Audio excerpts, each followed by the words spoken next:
To Paolo von Shirach, who is the president at the Global Policy Institute. He joins us live from Washington now. So these are not the images that America would like to be being viewed around the world. No, certainly this is unprecedented. I've never seen anything like this. And just for context, as we're talking to a global audience, please keep in mind, the Capitol building is an extremely accessible building. On any given day, people come and go. People can attend committee hearings. People can go and speak to their own congressman and senator.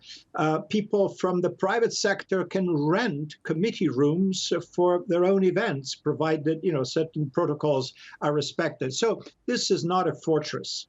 This is a highly accessible building, and it is called the People's House, not by accident. However, this was what happened today. Was the storming by a mob, an unruly mob, of the building while official business of great importance was underway, because it was about the ratification, the final step of the ratification of the election process. And it is not exactly by accident that this happened. It was President Trump himself who was rallying his followers and says, time for action. Now it's time for action. What does that mean? Well, people thought that this was the action that the president maybe welcomed and recommended. And here we are. This is an enormous mess, something that has never happened before, to see guns drawn in the House chamber of the police officers under the orders of the sergeant of arms, trying to keep mobsters out of the chamber with the handguns drawn. This has never happened before in living memory. And we've just, within the last few minutes, heard President Trump calling on protesters to go home and go home in peace. Do you think that is now what's likely to happen? I'm sure it is going to happen. This is not, okay, let's put this in context. This is not a coup d'etat.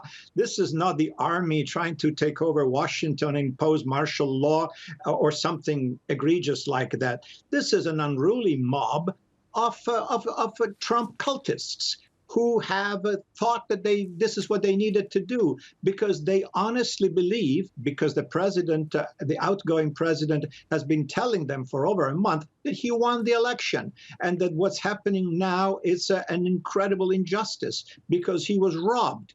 And those people, unfortunately, believe it, even though there is no ground in fact or in law or in the Constitution to support even the minimal argument that you could make about this election having been unfair or having been manipulated in any way.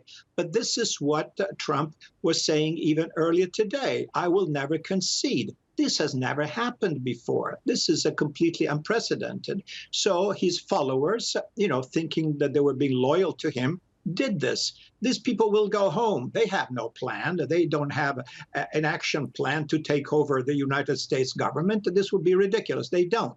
However, what's been done has been tremendously important from a symbolic perspective, which is the disrespect, another step in the disrespect of the political process and of the constitutional process. We had elections, issues were raised, and issues were settled. There have been countless court actions in which Trump and his followers tried to challenge results in many different states. They all failed, all of them, including recourses to the Supreme Court.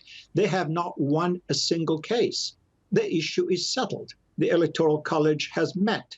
The votes were prior to that were vetted and certified by the Secretary of States of each individual state of the 50 states. This is done. And yet Mr. Trump is not convinced. OK, Paolo von Shirach, thank you very much indeed for joining us on TRT World today.